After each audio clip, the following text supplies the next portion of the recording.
Capital 21 presenta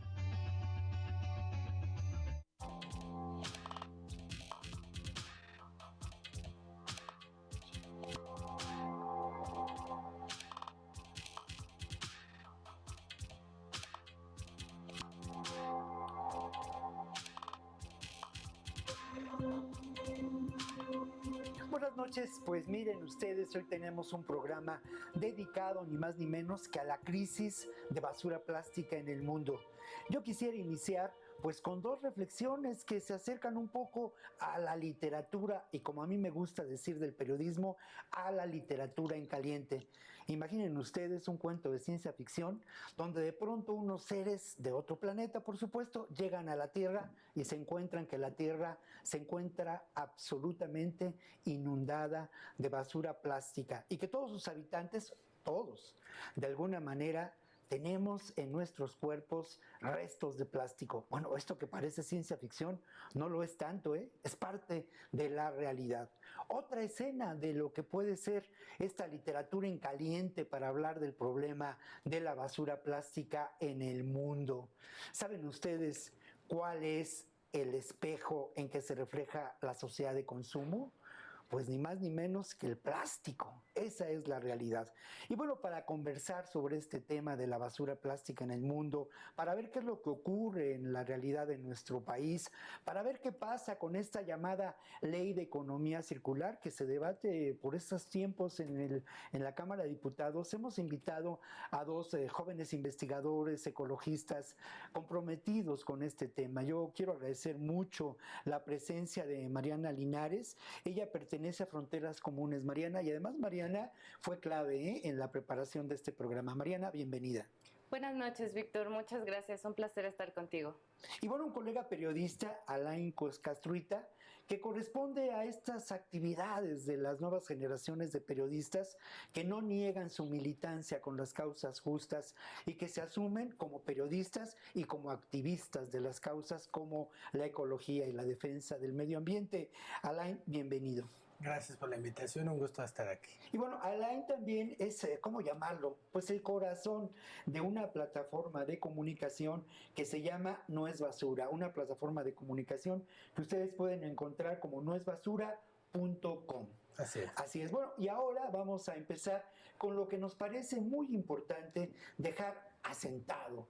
Con esto que hemos llamado la información del lado B o el lado B de la información, como ustedes prefieran, y que no es otra cosa que los elementos fundamentales de este grave problema a nivel mundial, que es la crisis de la basura plástica en el mundo. Vamos a compartir con ustedes esta nota que hemos preparado.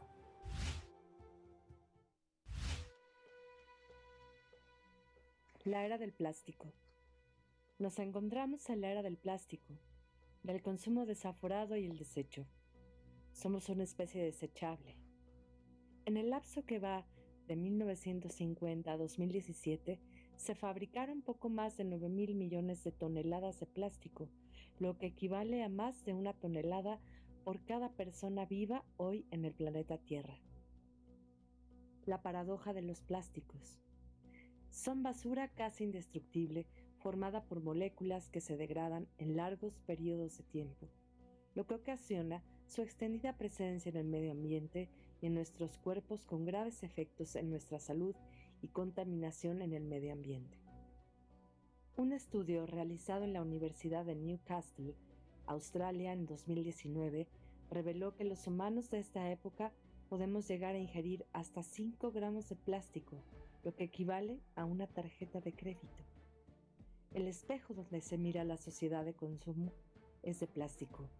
El crecimiento de la economía global, posterior a la Segunda Guerra Mundial, no hubiera sido posible sin el ingrediente plástico en la era del capitalismo. El plástico es el resultado de la globalización y a la vez es su combustible. Tras de la cultura de lo desechable está el negocio. A finales de los años 50 del siglo pasado, se impone el modelo de consumo desaforado. Se desarrolla la utilización de bolsas y empaques de plástico para todo tipo de mercancías. Pocos años después, al inicio de los años 60, miles de millones de artículos inscritos en la Galería de la Basura Plástica inundaban basureros y rellenos sanitarios. En ese entonces empezó la incineración y con ello se generó otra vertiente de los efectos de la contaminación por plásticos en el mundo. Se estima que solo el 10% de los plásticos fabricados desde la década de los años 50 se ha reciclado. La geografía de la producción y el consumo de plásticos se focaliza en el noreste de Asia, en Norteamérica, Medio Oriente y Europa. En realidad, son unas pocas corporaciones de alimentos y bienes de consumo las responsables de la mayor generación de basura plástica. En 1978, Coca-Cola reemplazó su icónica botella de vidrio por los envases de PET.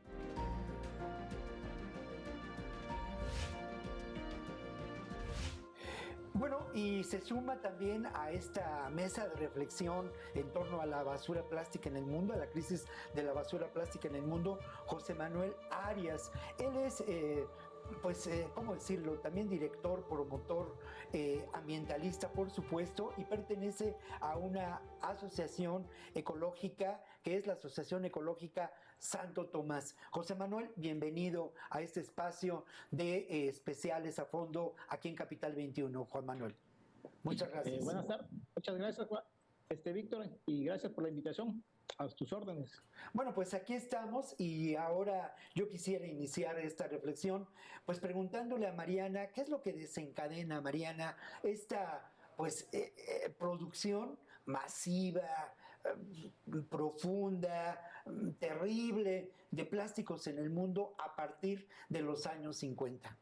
Muchas gracias, Víctor. Bueno, una de las características químicas del plástico es su ubicuidad, ya que este elemento nos ha permitido, a base de polímeros derivados del combustible fósil, crear un material llamado el plástico. El plástico lo encontramos en nuestra vida cotidiana desde, como bien dices, los años 40, pero no nada más para facilitarnos la vida, sino también como beneficios médicos, beneficios industriales o beneficios incluso para la industria del consumo, como bien lo dices. Hay un hito de una construcción hecha por Monsanto llamada la Casa del Futuro. Esta Casa del Futuro se construyó en Disneylandia, en Anaheim, California, en donde fuera un atractivo turístico llamada por Monsanto como una de las casas que tuviera pues todo hecho de plástico. Esta casa tuvo más de 20 millones de visitas. Terrible. Bueno, y hay que tomar en cuenta también que precisamente a partir de estos momentos, década de los 40, de los 50, pues de alguna manera se produce una enorme cantidad de plásticos con el afán de generar más ganancias, ¿no? Generar ganancias, por un lado, a la industria de los plásticos y los empaques y todo esto, y por otro lado, a la producción de muchos otros productos que van empacados, ¿no?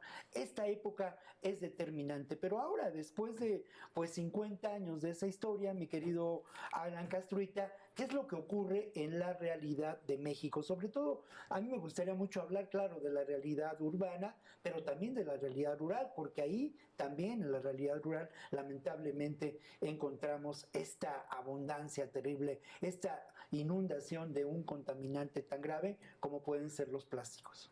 Es cierto, la realidad de nuestro país es muy diversa en términos de urbanismo, de ingresos, de cultura, costumbres, pero si nos ponemos a pensar en el país entero, los productos industrializados de consumo, como los alimentos, bebidas, lácteos, esos llegan a todos los rincones del país.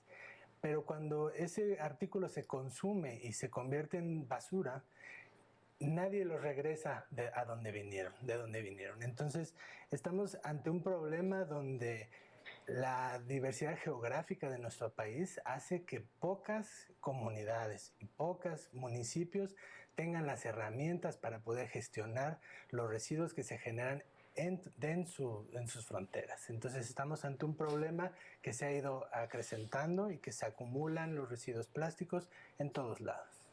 José Manuel, yo quisiera preguntarte, especialmente la Asociación Ecológica Santo Tomás ha trabajado con lo que puede considerarse de residuos, ¿no? Plásticos en las playas de nuestro país y sobre todo allá en Tabasco. ¿Qué es lo que han encontrado en sus investigaciones, José Manuel Arias? Mira, Víctor, bueno, primero que nada, ratificar lo que ya señalaron los compañeros. Estamos ante una crisis de plástico a nivel mundial. El plástico, como dijo Mariana, es ubicuo, está en la parte más alta de este planeta y en la parte más honda de los mares. Y la mala noticia es que también la tenemos en nuestros cuerpos. Estamos comiendo, estamos bebiendo y estamos pues conteniendo plásticos en nuestro cuerpo. Esa es la gravedad del asunto. Hay estadísticas que mencionan que prácticamente nos estamos consumiendo de manera temporal una tarjeta de crédito del tamaño de una tarjeta de plástica, ¿sí? Entonces, este asunto de que el plástico como basura, pues quizás algunos lo puedan llegar a ver como algo lejano, pero el problema es grave. El problema es grave porque ya está en nuestro cuerpo, está en los senos de las mujeres, en las matrices, en nuestra sangre. Entonces, la situación es grave y es preocupante, y de ahí el llamado a actuar. ¿Qué es lo que hemos hecho nosotros desde la Asociación Ecológica Santo Tomás AC? Bueno, nos hemos coordinado con otras organizaciones civiles a nivel nacional, en el caso Fronteras Comunes, INEP, que están ahorita, pero no son las únicas, estamos con otras, y también a nivel internacional, con IPEN, que es una red global. Hemos logrado recoger plásticos, microplásticos en las playas. ¿Qué son los microplásticos? Pues es ese plástico desgastado hacia su mínima expresión y que, bueno, es llevado por las aguas a todo el mundo.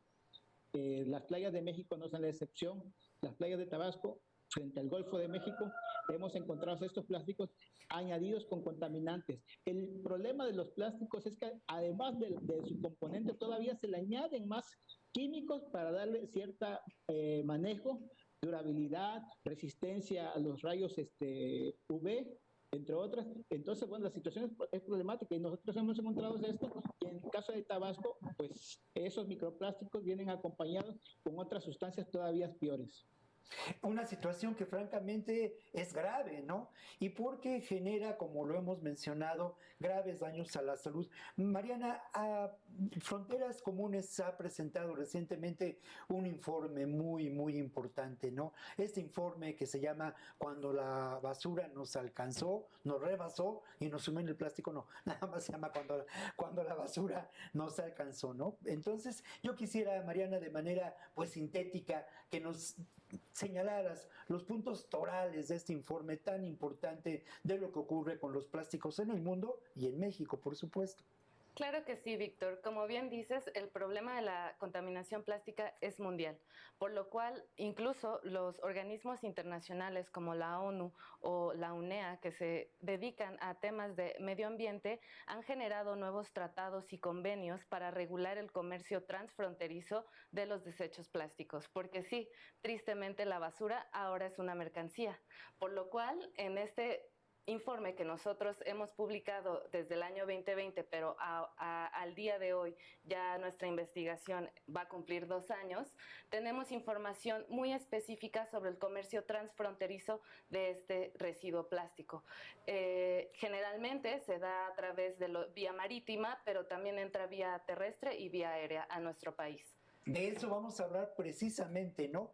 De este, ¿cómo llamarlo, no? Colonialismo de la basura que se da lamentablemente en el mundo del siglo XXI. Pero antes de ello, vamos a conversar con Iván Garduño y vamos a ir a nuestra sección de Palabra de Libro. Continuamos aquí en A Fondo.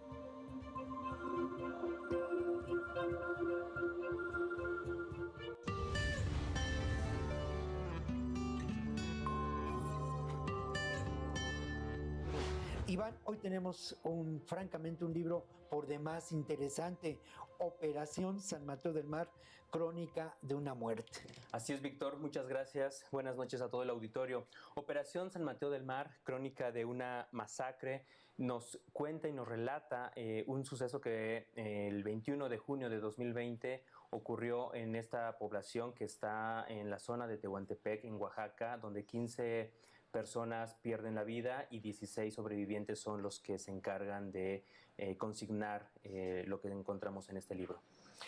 Esta es una historia del México real, del México profundo, como diría Guillermo Bonfil Batalla. ¿Cuáles son los ingredientes? Caciquismo, marginación, ¿qué nos puedes decir? Efectivamente, hay caciquismo, hay un grado máximo, en su máxima expresión, en las que los derechos humanos de las personas son violentadas, efectivamente. 15 personas que son incluso indígenas y COTS mueren, 16 son los que sobreviven, pero fueron incluso detenidos arbitrariamente en las calles del pueblo, los llevan a la comandancia y lamentablemente tiene que surgir un documento como como tal, en el cual quedan consignados todos esos hechos, pero también nos van llevando con toda la historia desde 1606, que es donde el pueblo de San Mateo del Mar se funda, y cómo es que la tragedia ha estado presente a lo largo de los siglos. Este es un libro que además tiene una historia muy particular por cómo llega a Iván Garduño, por cómo llega ya, y eso es un libro que puede consultarse vía internet, así es, Iván, ¿verdad? Pero cuéntanos cómo fue que llegó a ti este libro y por qué te inquietó tanto. Llega incluso acompañado de una carta a mi oficina y firmada por el Comité de Víctimas y Familiares de esta tragedia, y en la que se expresaba el dolor de lo que había sucedido y cómo incluso un año después de los hechos, estaríamos hablando de junio de 2021, lanzan un documental de 6 capítulos, pero al ver que las autoridades no actúan, pues empiezan a hacer el libro. De hecho, está firmado por Aquino Lobo Serret, que en realidad forman ese nombre. Son parte de las letras de los 15 muertos. Entonces llega a mí, lo empiezo a leer, ojear, hasta que pasado algunos meses platico contigo y en realidad pues está este interés de dar a conocer este documento, Operación San Mateo del Mar, crónica de una masacre. Y además es un libro, como lo has mencionado, resultado de un colectivo, de una organización social que ha sido víctima de una injusticia y que reclama pues no impunidad ante estos hechos. ¿Cuál es el origen de esta masacre? Muy brevemente, invitando a que el público lo pueda leer, en dónde se puede consultar, pero ¿cuál es el origen de esta masacre? Todo surge a partir de que estamos en las restricciones de la pandemia a los inicios, en mayo de 2020, y los caciques del pueblo no les permiten a los pobladores tener una fiesta controlada, pero no tener una fiesta. Pero no solamente no les permiten, sino empiezan a tener detenciones arbitrarias hasta que todo culmina el 21 de junio, donde los asesinan con machetes, con palos, con piedras. 16 personas sobreviven, y ellos, en su mitología Icot, que es la comunidad indígena de los muertos, dicen que los muertos son el corazón del mundo, y a partir de ello dicen que 15 velas o 15 estrellas son las que están iluminando el cielo, y todo esto lo podemos encontrar en este libro, en el cual lo pueden encontrar en la región de Oaxaca, también a través en YouTube pueden poner el nombre del documental, que es Crónica de una masacre. Pueden encontrar el documental y a partir de ahí ponerse en contacto y les mandan la liga para poderlo descargar de manera gratuita. Iván, pues muchas gracias por esta recomendación de lectura, y obviamente pues si ustedes están interesados en estas historias que son parte de lo que pues eso, los antropólogos han llamado el México profundo, es el México real, habrá que leer este libro. Iván, muchas gracias. A ti muchas gracias, y recuerden que los libros alimentan el alma y la mente. Eso es. Pues nos encontramos, seguimos aquí en A Fondo.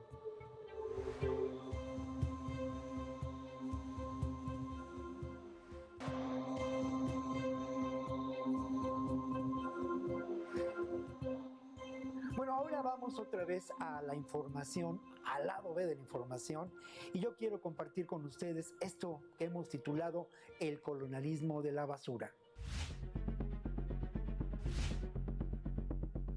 El colonialismo de la basura. Sobre el colonialismo de la basura hay 3 posibles visiones: la del pasado, la del presente y la del futuro. La del pasado, cuando en el año de 2018 China decide no aceptar más los desechos de plástico de Estados Unidos por su condición de poco reciclables.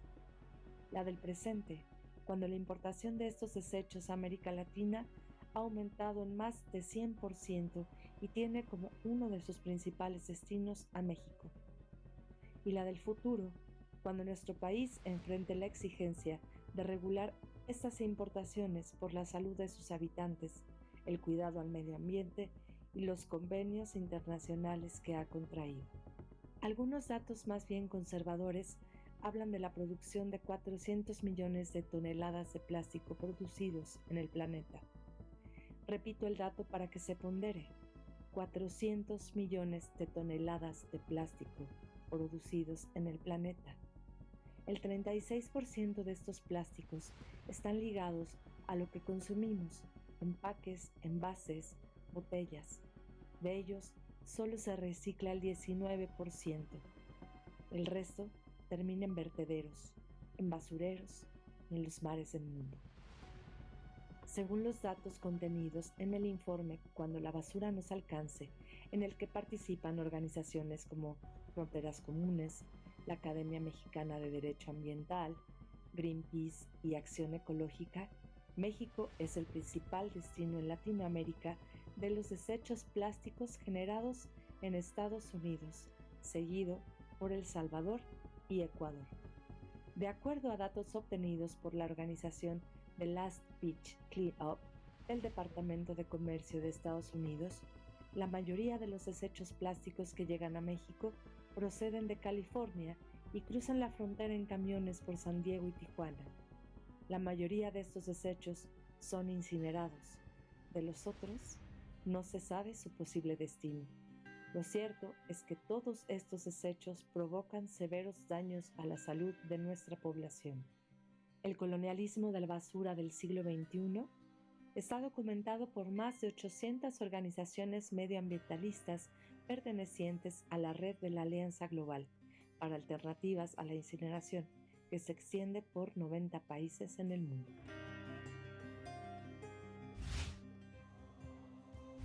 Bueno, Alain, ¿qué nos presenta esta realidad que hemos documentado en esta nota que vimos anteriormente? Bueno, definitivamente México no ha dejado de ser el patio trasero de los Estados Unidos y en el escenario pandémico del COVID hemos sido receptores de residuos COVID para incineración, en el caso de los hornos cementeros. Entonces, nuestro escenario es complicado porque además con estas aperturas de importaciones de materiales estamos abriendo la puerta a residuos de todos lados.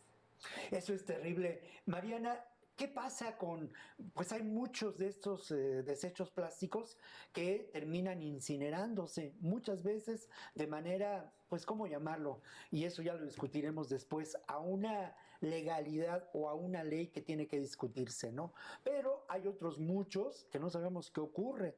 Te quiero preguntar primero sobre qué pasa con estos desechos que no sabemos cuál es su destino, ¿no? Y luego ya platicamos sobre el tema de la incineración.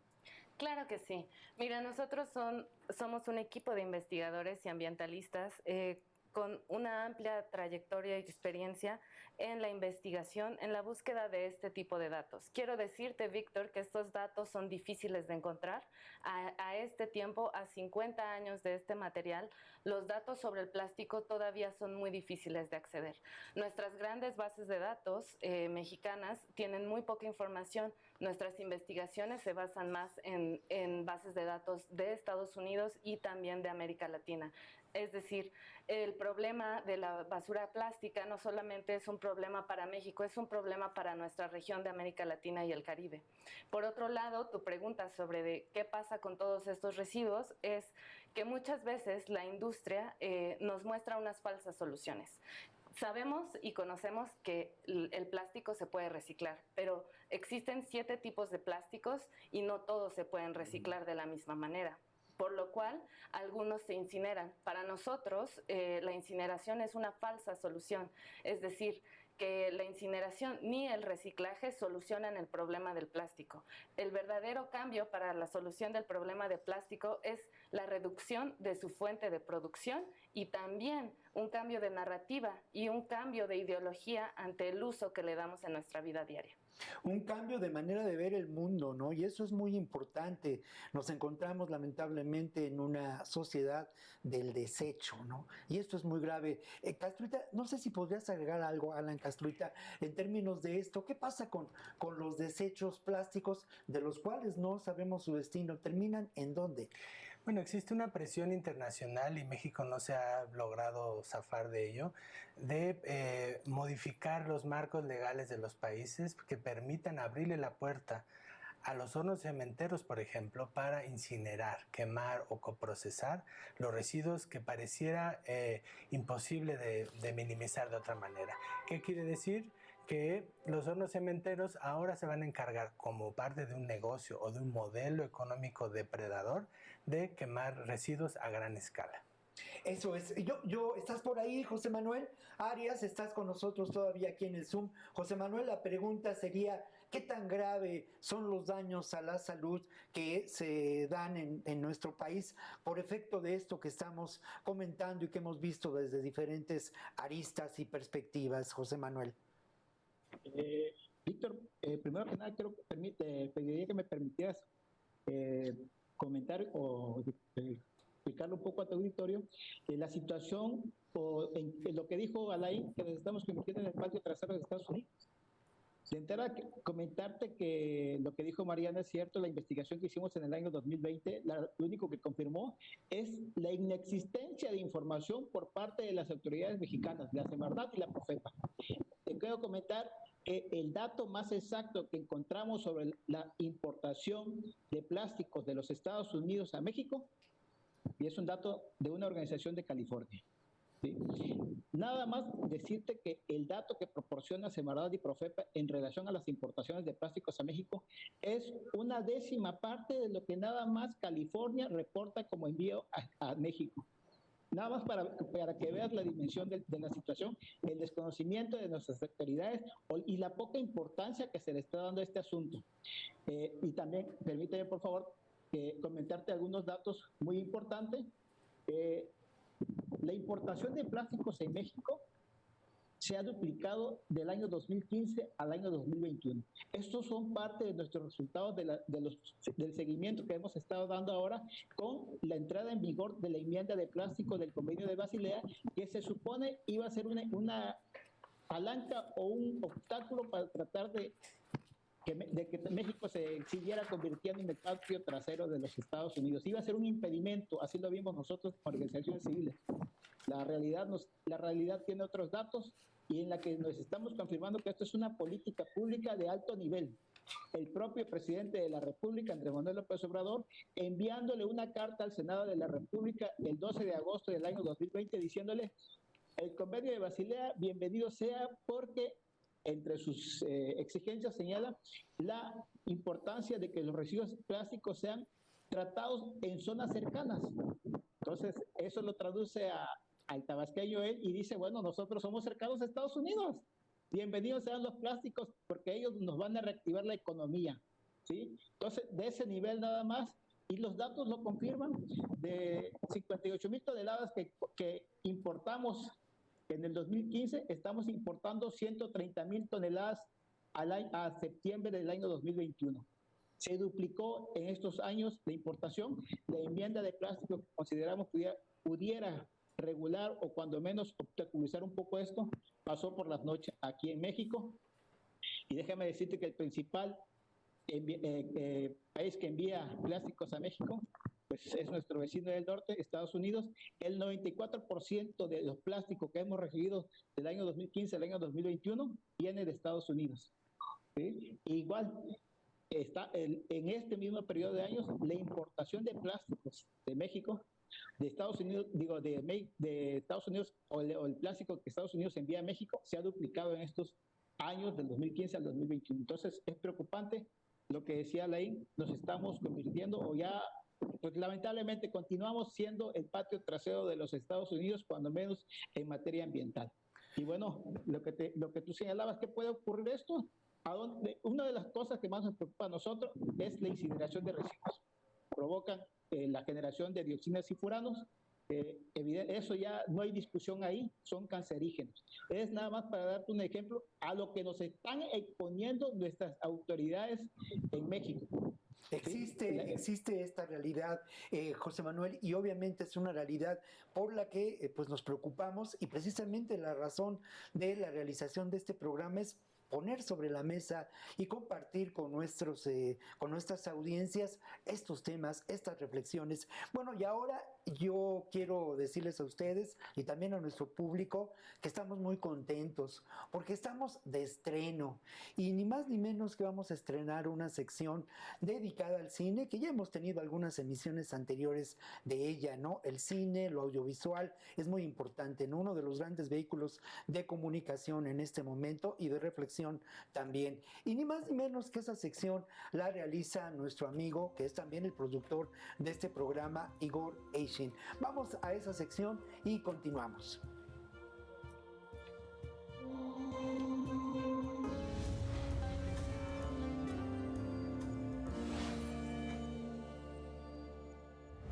Igor, te diste la tarea de buscar en las redes sociales, en YouTube, materiales documentales recomendables en términos de la basura plástica. ¿Qué encontraste?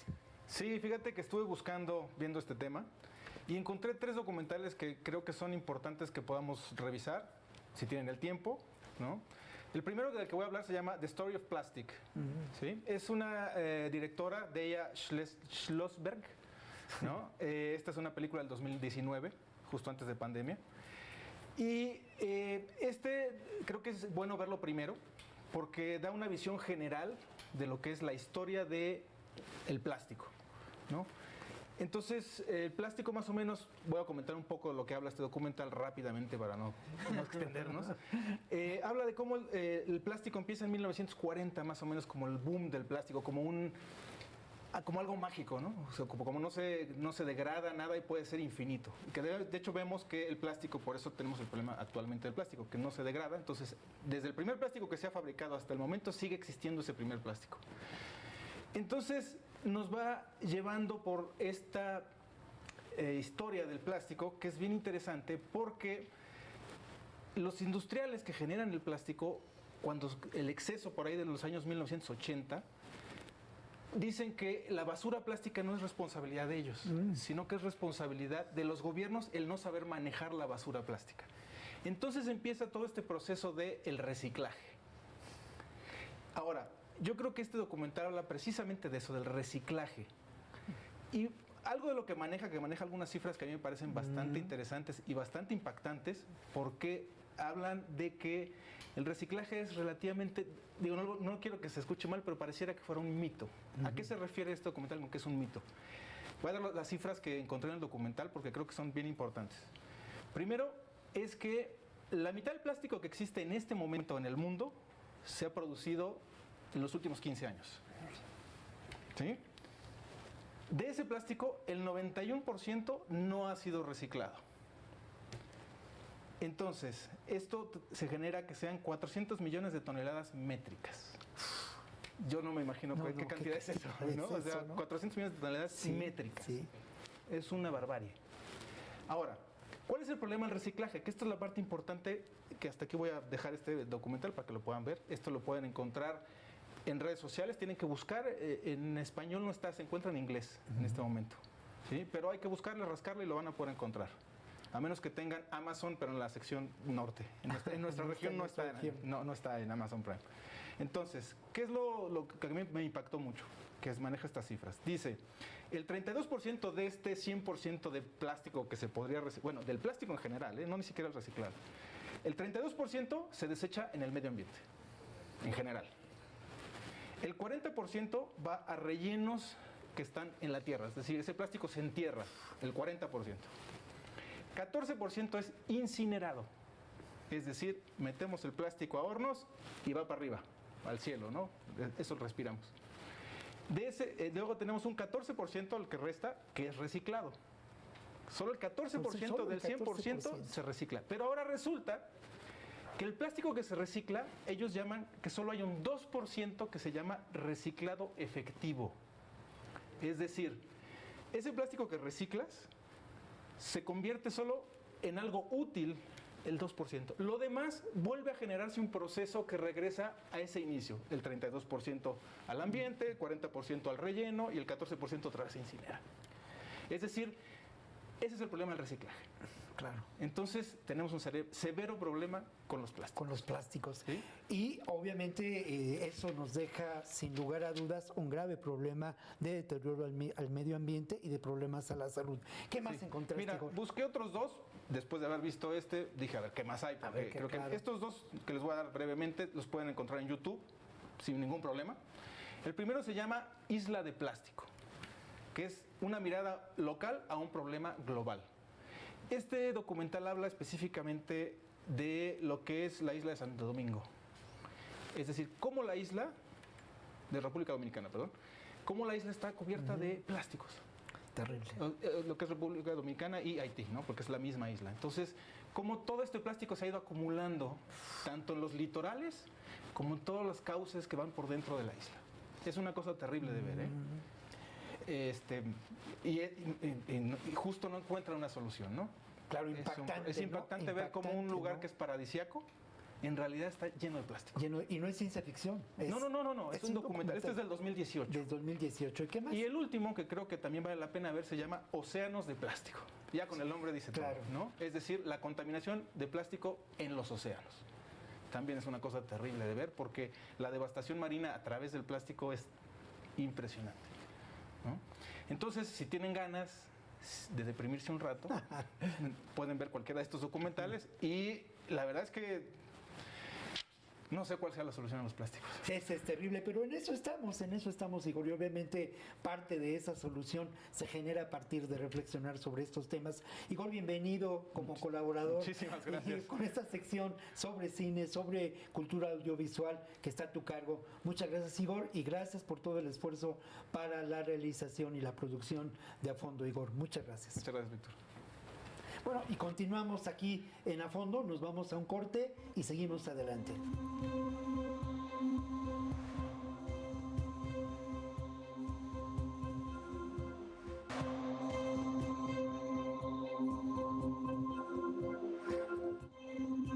En estos momentos en la Cámara de Diputados se encuentra la Ley de Economía Circular a discusión, una ley que tiene que ver con los temas precisamente de ecología, de medio ambiente. Una ley, hemos encontrado poca información al respecto en los medios, hay que ser sinceros, pero precisamente para eso estamos, ¿no?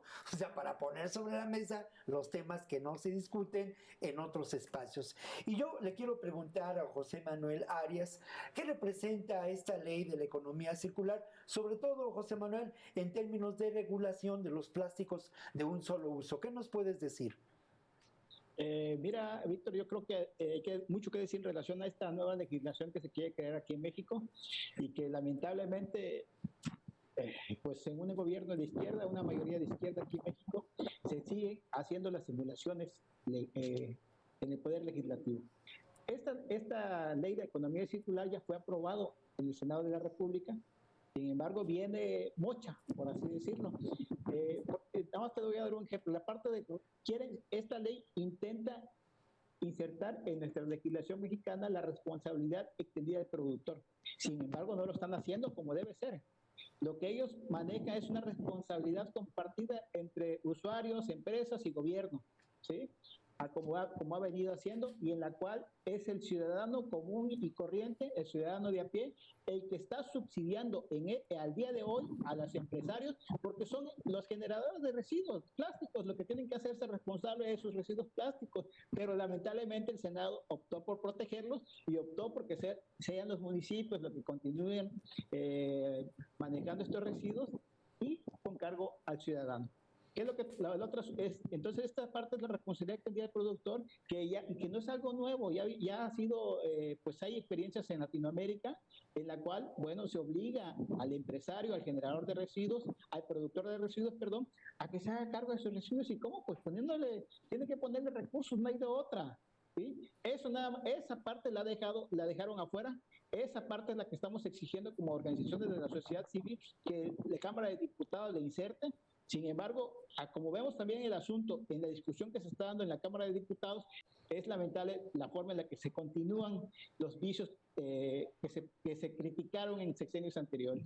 Entonces, la otra asunto también muy triste aquí es que se está dejando a los recicladores informales, que son los que nosotros comúnmente conocemos como pepenadores. Una ley de responsabilidad extendida al productor que se quiere insertar aquí, pues tendría que generar o buscar los recursos para incluirlos y dignificarlos, o cuando menos mejorar su calidad de vida, ofrecerles seguridad social cuando menos. Por ejemplo, déjame decirte, Víctor, que en México en estos momentos hay cientos de personas que están trabajando o coadyuvando con los municipios, con los carretones recogedores de basura sin recibir un solo peso voluntario. Y este es un dato que la misma Semarnat va recogiendo y difunde. La verdad que es de vergüenza esto, pero bueno, son parte de las estadísticas que ellos sí recogen de cómo se explota a algunas personas a la buena de Dios y a recoger lo que ellos puedan recoger para vender a los recicladores que existen en estos momentos. Entonces, eso es parte de las cosas que hay, que nos preocupan y que estamos tratando de que la Cámara de Diputados rectifique lo que el Senado de la República aprobó, que a nuestra forma de ver o con nuestras expectativas, pues está quedando muy corta.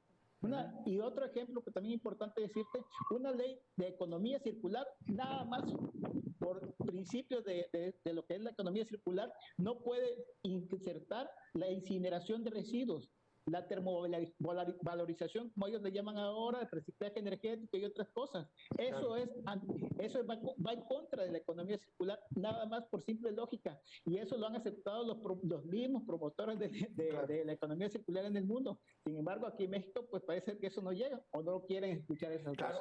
Pero esa discusión, perdonen ustedes, continúa. ¿Es así, Mariana? ¿En qué fase nos encontramos y qué es lo que valdría la pena discutir más ampliamente? Ya lo ha señalado José Manuel, pero ¿en qué valdría la pena insistir en esta discusión? Lo primero es su difusión, porque no ha sido difundida, pero ¿qué nos puedes decir?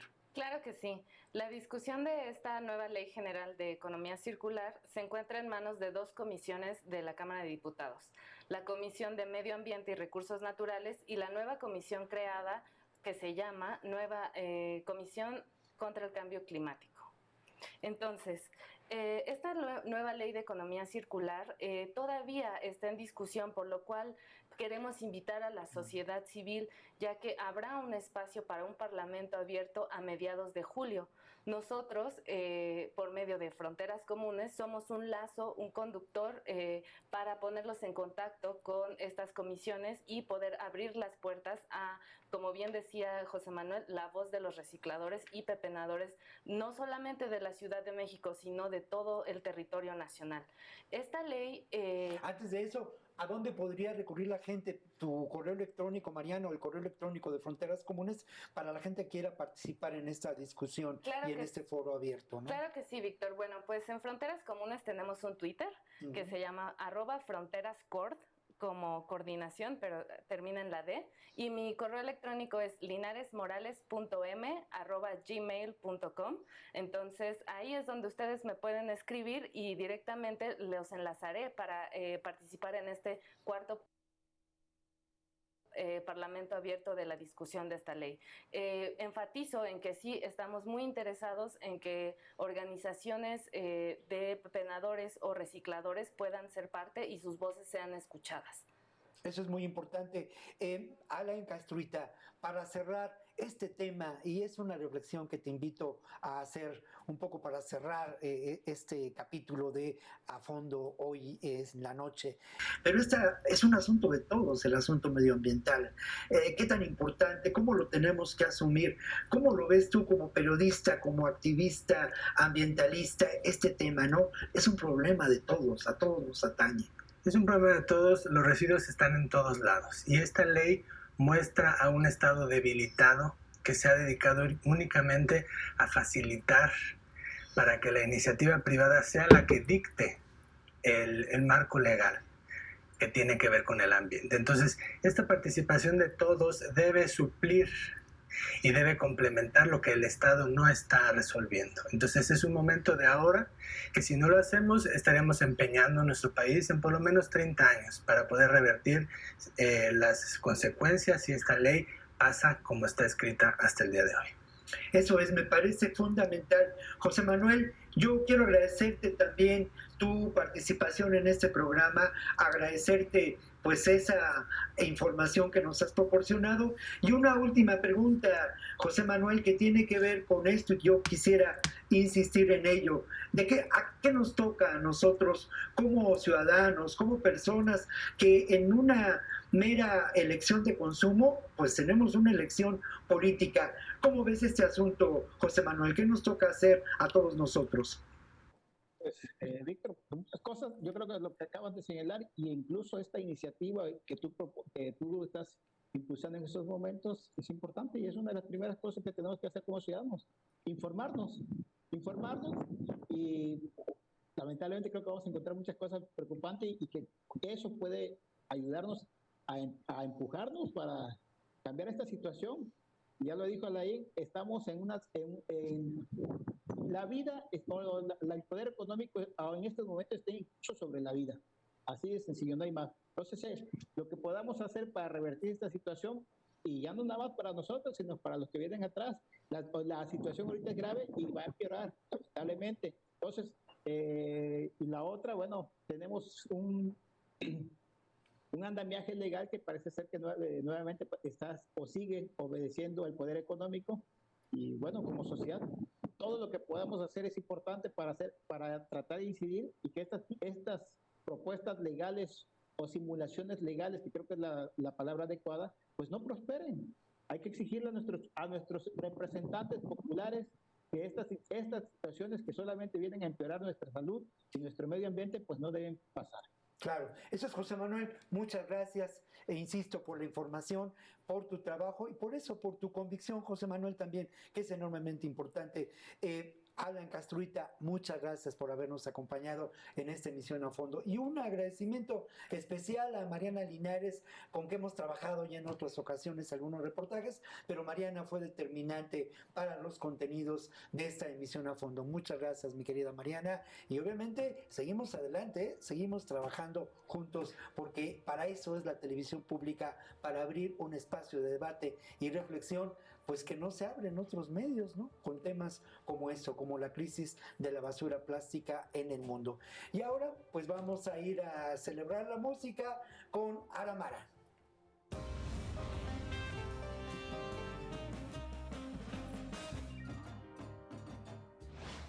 Bienvenidos a esta su sección musical en el programa A Fondo. Vamos a empezar con esta cumbia descontaminante, ya que estamos hablando de los plásticos, uno de los enemigos públicos del momento. Estamos aquí con Manu, que es uno de los integrantes de Contaminantes Anónimos, que es un grupo que se ha hecho a partir de esta sociedad consternada por estos temas que contaminan el planeta. Manuel, platícanos un poquito sobre Contaminantes Anónimos, cómo surge, hacia dónde va, quiénes lo conforman, cuéntame de algunos proyectos que hayan hecho, cómo es que también la comunidad se puede integrar a estos proyectos. Claro que sí, gracias. Pues Contaminantes Anonymous surge de un grupo de amistades, justamente pues con esta preocupación de hacer algo por el cambio climático. Vemos que el mundo se está acabando, salen noticias terribles día tras día y como que dices, bueno, pues manos a la obra, ¿no? O sea, como que quedarse nada más viendo, pues a veces es una zona de confort un poco peligrosa, ¿no? Entonces, bueno, pues surgió la idea de hacer sesiones de diálogo, simplemente, ¿no? Para pues ver qué está pasando entre nosotros, cómo estamos viviendo el problema de la crisis climática, platicar sobre temas que nos importan. Y cada jueves, desde hace 4 años, pues nos hemos reunido como Contaminantes Anonymous en colectivo para llevar estas sesiones de diálogo, de apoyo. Como funciona un poco como como Alcohólicos Anónimos, que pues se reúnen, se reconocen como alcohólicos, nosotros nos reconocemos como contaminantes, como seres contaminantes, ¿no? Claro. Y pues llevamos un apoyo grupal para dejar de serlo, ¿no? Lo más posible. Y bueno, pues sí, uno de estos temas, hemos hecho exposiciones, a partir de estas sesiones han salido exposiciones de arte, la insostenibilidad del asentamiento humano, que pues habla sobre las formas en las que vivimos, Luchas que germinan, que fue una exposición que básicamente lo que queríamos visualizar era pues las muertes de activistas, entonces hicimos una obra gráfica acompañada de pues presentaciones musicales, pláticas del SEMDA, etcétera, ¿no? Otra de las, recientemente acabamos de terminar las Agrolimpiadas, que fue todo un éxito también, surgieron igual a partir de una de estas sesiones de diálogo, fue como, oye, si hacemos una parodia de las Olimpiadas, pero con temas de agronomía, ¿no? De permacultura, de sustentabilidad en el campo, y bueno, fue todo un éxito, hicimos una red de huertos ahora ya súper fuerte, mientras nosotros no descendamos nuestro consumo de lo desechable, como de usar, tirar, no importa realmente el material que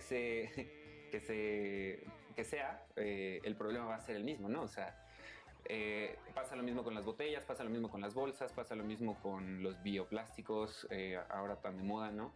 Que bueno, pues realmente que sea de fécula de maíz o que sea de aguacate o que sea de esto, pues realmente no cambia nada, ¿no? O sea, la cuestión es el consumo irresponsable, ¿no? O sea, estas grandes empresas son muy complicadas y son pocas las que están teniendo mucha producción, pero nosotros también al comprar esos productos y al continuar demandando estas cuestiones, ¿no? Sí. Es muy importante la labor que generan como Contaminantes Anónimos. Los encontramos así tal cual en las redes.